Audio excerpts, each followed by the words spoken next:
New ইয়র্কে জাতীয় নাগরিক পার্টির সদস্য সচিব আক্তার হোসেনের উপর হামলার প্রতিবাদে এই মুহূর্তে শাহবাগ জাতীয় জাদুঘরের সামনে বিক্ষোভ মিছিলের আয়োজন করেছে জাতীয় নাগরিক পার্টি ঢাকা মহানগর উত্তর এবং দক্ষিণ। এই মুহূর্তে এই বিক্ষোভ মিছিলটি কিন্তু এগিয়ে যাচ্ছে তাদের কেন্দ্রীয় কার্যালয়ে বাংলা মোটরের অভিমুখে, কিন্তু এই বিক্ষোভ মিছিলটি এগিয়ে যাচ্ছে তেমনটি কিন্তু আমরা দেখতে পাচ্ছি। এবং আপনাকে যদি বলে রাখি, প্রধান উপদেষ্টার সঙ্গে সফর সঙ্গী হিসেবে জাতীয় নাগরিক পার্টির সদস্য সচিব আক্তার হোসেন সহ বিএনপি এবং জামাতের শীর্ষ স্থানীয় নেতৃবৃন্দ কিন্তু রয়েছেন।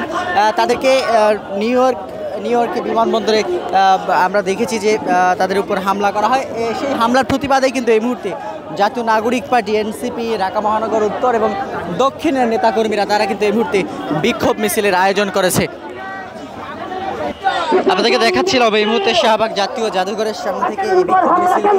এখান থেকে তারা তাদের কেন্দ্রীয় কার্যালয়ে গিয়ে একটি সংক্ষিপ্ত সমাবেশ করবে এবং সেখানে তারা বক্তব্য রাখবেন তেমনটি কিন্তু আমরা জানতে পেরেছি। সব মিলিয়ে যদি একটু বলে রাখি, এনসিপি সদস্য সচিব আক্তার হোসেনের উপর হামলার প্রতিবাদে তারা এই বিক্ষোভ মিছিল আয়োজন করেছে এবং তারা বলছেন যে যারা জড়িত, এই হামলার সঙ্গে যারা জড়িত তাদেরকে দ্রুত আইনের আওতায় এনে সর্বোচ্চ শাস্তি নিশ্চিত করতে হবে। এবং তারা আরও বেশ কিছু দাবি তুলেছেন যে বিগত সময়গুলোতে যাদের উপর হামলা হয়েছে তাদের প্রত্যেকটি হামলার সুস্পষ্ট তদন্ত করে বিচারের ব্যবস্থা করতে হবে, এমনটি কিন্তু বলছেন এনসিপির নেতৃবৃন্দরা, এমনটি কিন্তু তারা দাবি করছেন।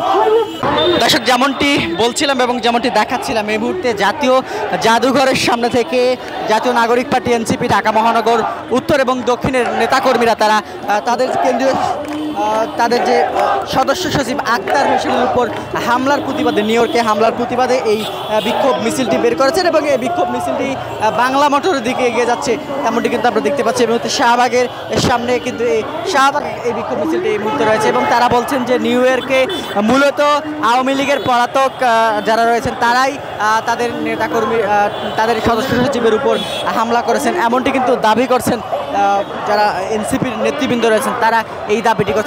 তবে সব মিলিয়ে আমরা দেখতে পাচ্ছি, এর আগে আমরা দেখেছিলাম তাদের যে কেন্দ্রীয় কার্যালয়, সেই কেন্দ্রীয় কার্যালয়ে তারা একটি সংবাদ সম্মেলন করেছে এবং সংবাদ সম্মেলন করে এই ঘটনার সঙ্গে যারা জড়িত রয়েছেন তাদের সর্বোচ্চ শাস্তির দাবি জানিয়েছেন দলটির আহ্বায়ক নাহিদ ইসলাম। এবং তারা বেশ কিছু দাবি জানিয়েছেন এর আগে উপদেষ্টা মাহফুজ আলম সহ যারা দেশের বাইরে গিয়ে হামলা সহ বিভিন্ন ক্ষেত্রে হামলার শিকার হয়েছেন, তাদের শাস্তির দাবি জানিয়েছেন জাতীয় নাগরিক পার্টি, এনসিপি।